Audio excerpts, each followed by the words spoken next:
Behind closed doors. What happens behind closed doors, and as a house cleaner, what are your responsibilities?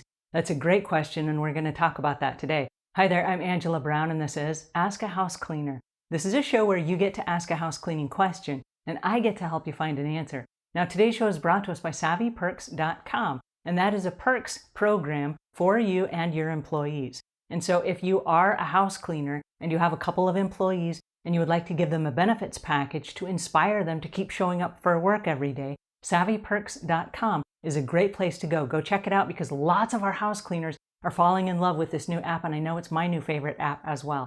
All right, on to today's show, which is from a house cleaner who went to a house. When she got there, she did the regular cleaning. She goes to do a bedroom, and the bedroom door is closed.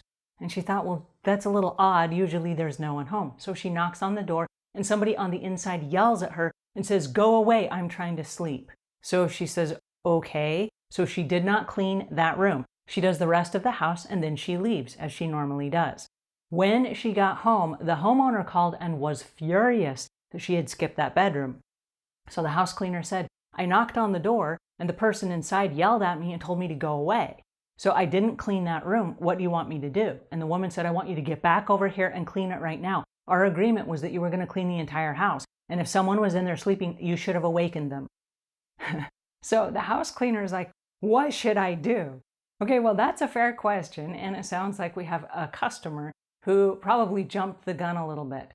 If you were sleeping, I don't know why you're sleeping. Maybe you worked late last night. Maybe you have a hangover. I don't know. I don't know why there's a grown adult sleeping in that room.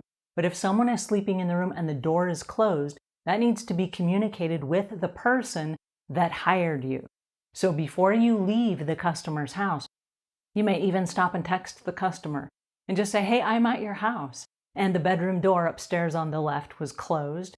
I knocked on the door and someone yelled at me to go away. Do you want me to wake them up or do you want me to go away?" And let the person that hired you make that decision, not the person that's inside that room.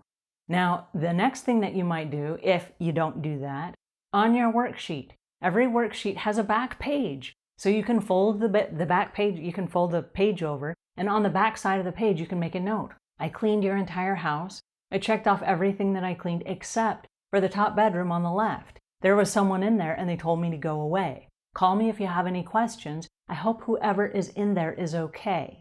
And now you sign your name and you leave the note. Now when the person comes home, they can talk to the person that was in the room before they call you and have you come back to do a satisfaction guarantee clean when they were expecting you to clean, which was your contract. But at the same time, somebody threw you a monkey wrench and you made the next best decision. Another way of handling this is on the initial walkthrough. You can just say to the customer, "Hey, if I get to your house and any of the doors are closed, I typically don't open those doors.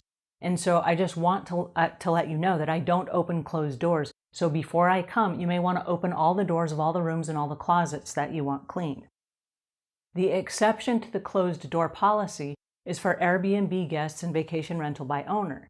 There's a thing in the hotel industry that all doors should be closed. All closet doors should be closed. Bathroom doors should be closed. Everything is closed because it creates this neat, tidy feel of not having the open rooms or whatever.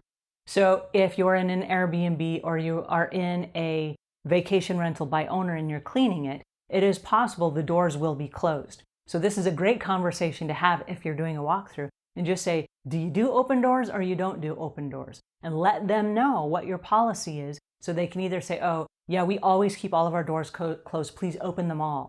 Or they may say, "We will open them all for you." But if you have that conversation, then you know. And then they know up front that if you show up and one of the doors is closed and you knock on it and somebody tells you to go away, you are going to skip that room. So the upfront communication is the best way to handle that. Now, as far as the customer having you come back, this sounds like it was a one-time scenario. And so I think that's really lousy of the customer because they should have taken it up with the person whose room that was, and they should have had a conversation about that.